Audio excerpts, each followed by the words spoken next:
Et ben ça y est, on se retrouve déjà pour la dernière vidéo de l'année. Et j'avais envie de faire un petit bilan 2022 et un petit état des lieux de ce qui me fait envie pour 2023 avec vous. J'ai globalement eu une très bonne année de lecture et une très bonne année booktube en général. Et j'en profite pour vous remercier d'être ici sur YouTube, dans les commentaires ou pas d'ailleurs. Merci de regarder mes vidéos, merci pour vos échanges. Merci infiniment aussi, bien sûr, à tous les membres du Patreon, qu'ils soient présents ou passés, parce que c'est vraiment une petite plateforme que j'adore et sur laquelle on a pu se créer une petite communauté où on peut échanger plus régulièrement et de manière plus approfondie. Bref, ça a été vraiment une très bonne année pour moi. J'en suis très contente et vraiment merci beaucoup. Maintenant, dites-moi tout, comment s'est passée votre année de lecture à vous? Est-ce que ça a été globalement bon ou pas? Parce que moi je me souviens que 2021 ça avait été une année de lecture très... Je sais pas, j'avais pas grand chose à dire d'incroyable sur beaucoup de livres et cette année a été très différente et j'en suis bien contente, mais j'espère que ça va continuer comme ça pour 2023. Mais je suis curieuse de savoir si vous avez eu une bonne année de lecture ou si c'était un petit peu bof, et qu'est-ce que vous lisez en ce moment? Est-ce que vous êtes comme moi et que vous êtes un petit peu maniaque quand vous choisissez votre dernière lecture de l'année? Parce que moi je sais que j'aime pas finir l'année avec... un livre random comme ça que je choisis complètement au hasard. Et comme je suis un petit peu tarée aussi, j'aime bien me dire que au premier de l'an, j'ai plus de lecture en cours et que je commence sur de nouvelles bases. Vous voyez ce que je veux dire? Et moi, j'ai décidé de terminer l'année 2022 avec notre part de nuit, qui était la lecture commune du book club de Cornelius pour novembre, et que je lis au calme fin décembre. Voilà. Mais comme j'ai espoir que ce soit un gros coup de cœur, je me suis dit que j'allais... mettre toutes les chances de mon côté pour finir l'année 2022 en beauté. Pour l'instant, j'en suis qu'à la moitié, je ne peux rien dire, mais qui sait? Est-ce que vous le retrouverez dans mes meilleures lectures de l'année 2022? Moi-même, je ne sais pas encore. Bref, n'hésitez pas à me raconter tout ça, à me raconter votre life, parce que ça m'intéresse, enfin votre life de lecture, bien sûr. Et puis c'est parti pour ce mini bilan 2022. Et quand je dis que 2022 a été une très bonne année de lecture, je parle tant en termes de qualité que de quantité, puisqu'il me semble que j'ai lu plus que l'année dernière, et je crois que je m'approche du nombre max que j'ai lu de livres en une année de toute ma vie. Cette phrase n'avait pas de sens, mais je pense que vous avez compris. Je crois que l'année où j'avais le plus lu, c'était en 2018, quand j'ai commencé Booktube. Et visiblement, ça m'avait bien réussi parce que je me souviens que j'avais lu presque 80 livres, je crois. Et cette année, pour l'instant, j'en ai terminé 71, ce qui est énorme pour moi. Je sais qu'il y a beaucoup de gens sur Booktube et même dans la vie en général qui lisent 100, 150, 200, je sais pas, livres par an. C'est pas du tout mon cas. Et 70, pour moi, c'est un chiffre de ouf. Et j'en suis vraiment très contente, d'autant que sur ces 71 lectures, 9 ont été des coups de cœur, pour le moment. Et encore, je dis 9, mais il y a des sagas, donc en fait, il doit y avoir, je sais pas, genre une grosse quinzaine de livres qui ont été des coups de cœur, et ça m'arrive assez rarement. Et c'est pour ça que je suis tellement pressée à l'idée de tourner ma vidéo Top 2022, parce que j'ai envie de revenir sur toutes ces lectures qui m'ont passionnée cette année. C'est une vidéo que j'adore filmer, que j'adore regarder aussi chez les autres. Bref, j'ai trop hâte de vous faire ça. Et ce sera la prochaine, et j'espère que ce sera cool. 2022, c'est aussi l'année où j'ai posté le plus de vidéos. J'ai fait un petit peu le compte. C'est trop bizarre parce que je l'ai pas du tout ressenti comme ça. J'ai pas l'impression d'avoir fait plus de vidéos que d'habitude. Et en plus de ces vidéos YouTube, grâce à Patreon, j'ai posté une petite quinzaine de vidéos là-bas. Donc vraiment, l'année de la productivité en termes de vidéos, ça me saoule pas bizarrement, c'est fou, je pensais que j'en aurais ras le cul. Mais ouais, du coup j'ai posté une petite cinquantaine de vidéos cette année et je me dis mais comment est-ce possible? Je l'ai pas du tout ressenti comme ça. Sur Patreon, toujours, on a fait ensemble 7 lectures communes, puisqu'on fait une lecture commune par mois avec le book club, et qu'on a commencé en juin. On a fait des lectures assez différentes, qui n'ont pas toujours mis tout le monde d'accord, et c'est tout à fait normal. En tout cas, ça a été vraiment une super expérience. Je faisais pas du tout de lecture commune avant, avec plusieurs personnes à la fois, parce que déjà je savais pas comment m'y prendre, je savais pas où faire ça. Et j'étais pas sûre en fait de vraiment aimer ça. Et depuis que j'ai le book club, je pense que c'est vraiment un des trucs qui me botte le plus sur Patreon, c'est de faire une petite sélection, de voir vos réactions aussi quand vous voyez la sélection. Et merci d'ailleurs d'être toujours autant enthousiaste parce que ça me fait vraiment plaisir. Et puis après, de pouvoir lire des bouquins ensemble, c'est vraiment chouette. Je pensais pas que j'aimerais ça autant, mais c'est le cas, et tant mieux, j'ai envie de dire. Ça a été le moyen pour moi de vraiment avoir un sentiment un petit peu plus communautaire que j'avais pas spécialement avant, parce que c'est vrai que j'ai longtemps et presque tout le temps même fait mes petits trucs un peu dans mon coin. Et en fait, c'est trop cool aussi de faire des trucs à plusieurs. Et Patreon, c'est aussi la plateforme qui m'a permis de renouer avec un format que j'aime énormément, mais que je ne fais quasiment plus sur ma chaîne. Et c'est de dédier une vidéo à un livre. C'est quelque chose que je faisais plus du tout. Je pense même que la dernière fois que j'ai fait ça, c'était pour ma cousine Rachel, et ça doit faire, je sais pas, 2 ans au moins.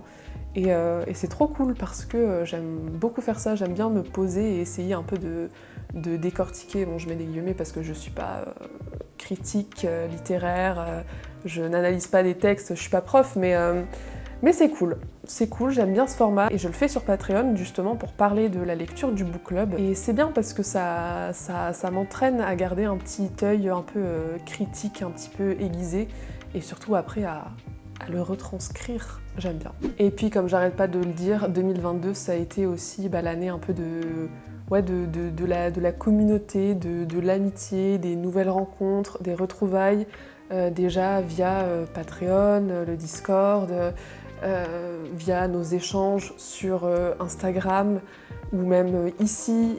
Puis il y a eu les Utopiales, j'ai rencontré des gens que je connaissais depuis des années en ligne et que j'avais jamais vus en vrai. J'ai revu des gens que j'avais croisés ponctuellement. Et puis j'ai revu, voilà, il y a des amitiés qui se créent et tout, c'est trop cool. Franchement, ça a été vraiment une super bonne année. Je me souhaite la même chose, voire mieux, en 2023. Et à vous aussi, bien sûr. Mais ouais, je suis vraiment hyper satisfaite de 2022. Putain, ça faisait longtemps que j'avais pas ressenti ça, c'est ouf. Non, parce qu'entre 2020 et 2021, on était vernis. La roue tourne à tourner. Maintenant, en termes d'objectifs pour 2023, j'en ai pas énormément, j'avoue, mais j'avais quand même envie d'en parler un petit peu avec vous parce que je sais que ça peut me motiver.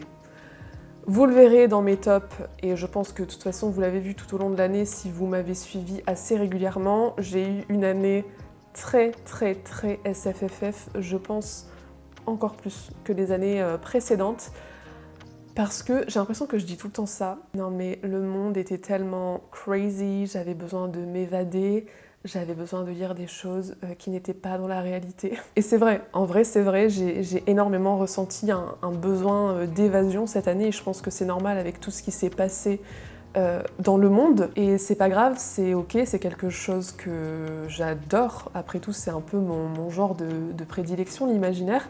Mais c'est vrai qu'en 2023, j'aimerais bien essayer de diversifier un petit peu mes lectures, de lire plus de contemporain justement, un peu plus de classiques modernes, de littérature étrangère qui ne soit pas forcément de la littérature anglophone, ou en tout cas des États-Unis ou du Royaume-Uni. Je pense que je vais en profiter pour embarquer un petit peu le book club Patreon avec moi, même si ce sera pas tout le temps, parce que je sais que si vous me suivez aussi, c'est aussi... J'arrête pas de dire aussi, non. Mais c'est aussi parce que je lis pas mal d'imaginaire. Mais ouais, j'ai envie de diversifier un petit peu mes lectures. Je vois que j'ai pas mal lu cette année. J'aurais largement eu le temps, si j'en avais eu l'envie, de lire des choses un petit peu différentes. Mais ouais, j'ai envie de profiter de 2023 pour diversifier un petit peu mes genres littéraires. Et ça commence dès janvier, puisqu'on va lire de la littérature contemporaine japonaise avec La fille de la supérette de Sayaka Murata. Donc si vous avez envie de lire ce tout petit livre avec nous, n'hésitez pas à nous rejoindre au 1er janvier, ou au cours du mois de janvier, il n'y a pas de date de péremption. Il y a une résolution que je dois absolument prendre en 2023, c'est d'arrêter de commencer des séries graphiques à la pelle. C'est-à-dire que moi je suis la reine pour lire des tomes 1, et ne jamais, au grand jamais, continuer. J'ai je sais pas combien de séries de comics en cours que j'ai jamais continué alors que j'ai adoré ce que j'ai lu. J'ai je ne sais combien de séries de mangas en cours aussi.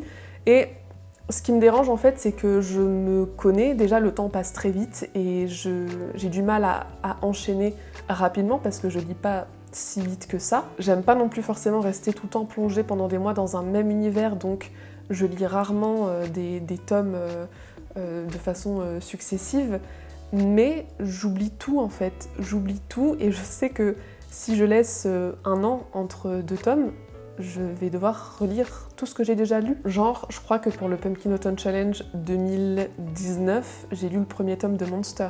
J'avais adoré, j'ai acheté le deuxième tome et je n'ai toujours pas lu. L'attaque des titans, j'ai commencé, j'ai lu un tome et j'ai pas continué. Et ça me dérange pas trop pour des petites séries de mangas par exemple qui sont un peu tranches de vie où il n'y a pas vraiment de fil rouge, ou en tout cas il n'y a rien qui nécessite vraiment d'avoir une mémoire très affûtée. Mais dès qu'il y a un petit peu de mystère, de suspense, si c'est un thriller, s'il faut se concentrer, il faut enchaîner. Donc ma résolution, c'est que j'arrête de lire des tomes 1, des tomes 1, des tomes 1 et de ne jamais continuer, et que je me mets sur une saga, donc une saga qui soit pas une tranche de vie, je me mets sur une saga, je la termine et je passe à l'autre. Faut être organisé dans la vie, un minimum.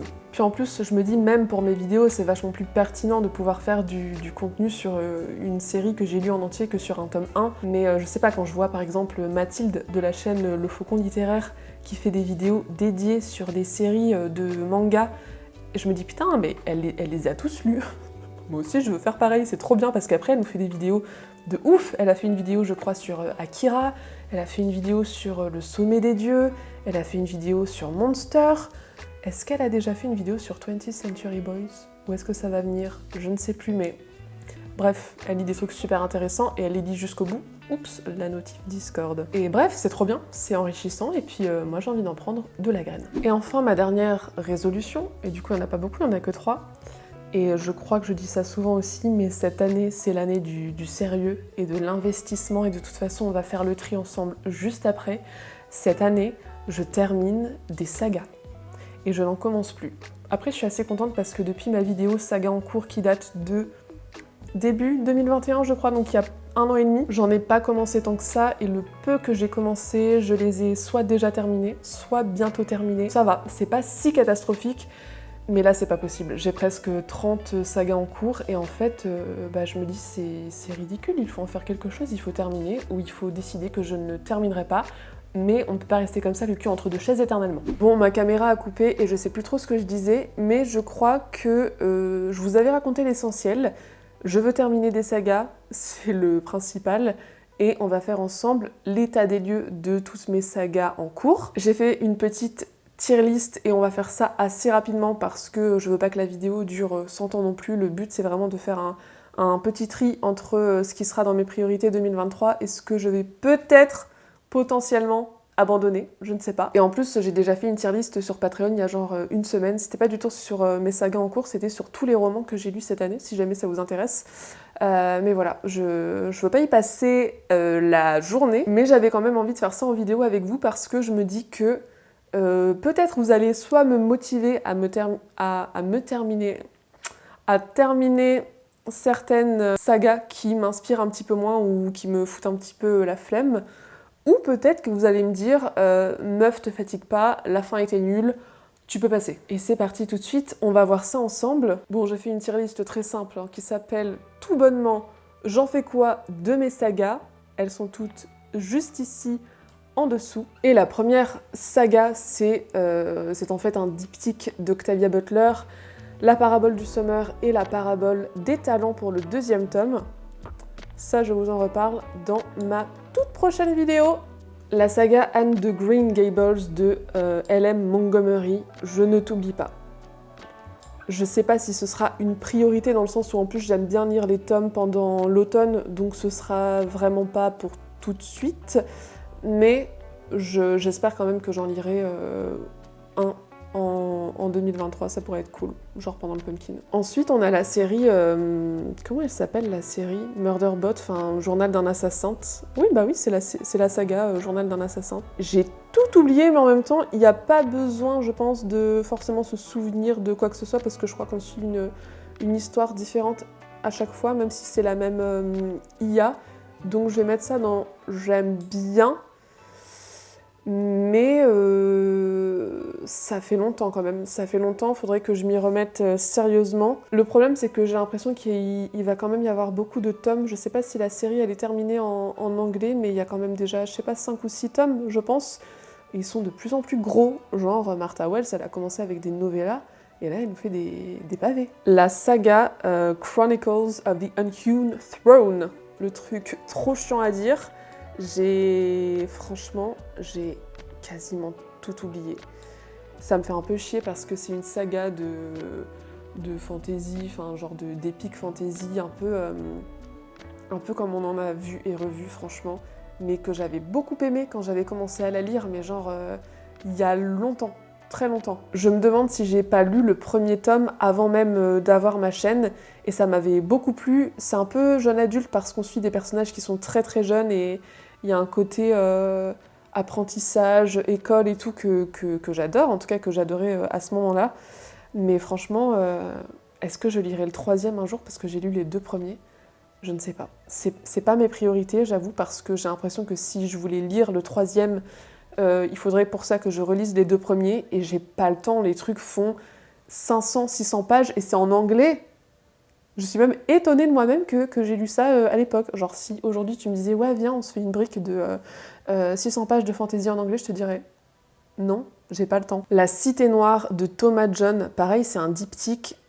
J'ai cru entendre dire, je sais pas si c'est avéré, mais j'ai cru entendre dire qu'à la base ça devait être une trilogie et que finalement ça s'est terminé en 2 tomes. Je crois que c'est plus édité, c'était aux éditions Asgard qui n'existent plus. Et franchement pour le coup j'ai tout oublié aussi, mais alors là j'avais adoré, mais quand j'ai lu ce livre, je pense, j'étais au lycée. Ouais, j'étais au lycée parce que je me souviens très bien, je l'avais prêté à ma meilleure amie et elle l'avait lu genre en étant en terminale, donc je l'ai lu avant ça. Autrement dit, c'était il y a une éternité. Donc pour le coup, je vais pas trop me flageller d'avoir oublié, mais j'ai oublié. J'espère que... Il y a mon micro là, j'espère que mes cheveux sont pas en train de crisser sur le micro. Je relirai le 1, qui doit être d'ailleurs à 10 000 km de là, à l'autre bout du monde, chez ma mère. Mais je relirai le 1 un jour et je lirai le 2 ensuite. L'espace d'1 an, enfin les voyageurs de Becky Chambers, je ne vous oublie pas. Franchement, je ne vous oublie pas, j'ai acheté le tome 2 l'année dernière. Pareil, l'espace d'1 an, je l'ai lu genre en 2018 quoi. Je venais de commencer ma chaîne, enfin ça va faire 5 ans, c'est un peu chaud, mais en même temps c'est pas vraiment une saga qu'il faut suivre, enfin, c'est des histoires un peu différentes il me semble à chaque fois, même s'il y a un fil rouge, donc au final on va dire que ça compte pas trop. L'Empire Ultime de Brandon Sanderson, j'ai tout oublié. Il y a une meuf, il y a un gars, la meuf elle est orpheline, elle rejoint la bande du gars, et il y a un méchant et ils veulent le buter. That's all I know. Autant j'adore les archives de Rochard, autant je me souviens l'Empire Ultime, je m'étais dit oui, c'était sympa, mais sans plus. La petite saga jeunesse de V.I. Schwab, je ne t'oublie pas. Je pense que je lirai le 3e tome, puisque c'est là que j'en suis, au prochain Pumpkin, tome qui se passe en Louisiane, et j'ai trop hâte, je suis sûre que ça va être trop bien. Hyperion, j'aime bien, mais ça commence à remonter et en fait, je ne me souviens pas de grand chose. Je vais te mettre ici Hyperion. C'est chaud parce qu'en fait, je m'aperçois vraiment que j'ai oublié trop de trucs et qu'il y a des sagas que vraiment, si je veux les continuer, je vais devoir relire les premiers tomes. Genre Hyperion, tu te lances pas dans le tome 2 en ayant lu le premier il y a 5 ans. Une histoire naturelle des dragons. Franchement, ça c'était trop bien. C'était trop bien, mais pareil, j'aurais besoin d'un petit rafraîchissement de mémoire. Donc j'aime bien, mais il va falloir que je me spoil un petit peu avant de continuer. Et j'aime bien, mais aussi il y a beaucoup de tomes. Ça me désespère un petit peu tout ça. Martyr d'Olivier Perru. Bah, je ne t'oublie pas, mais c'est toi qui nous a oubliés. On t'attend toujours le tome 3. Une saga que j'avais commencé, mais je pense que j'étais à la fac, j'avais même pas encore YouTube à l'époque, c'est La Mer éclatée.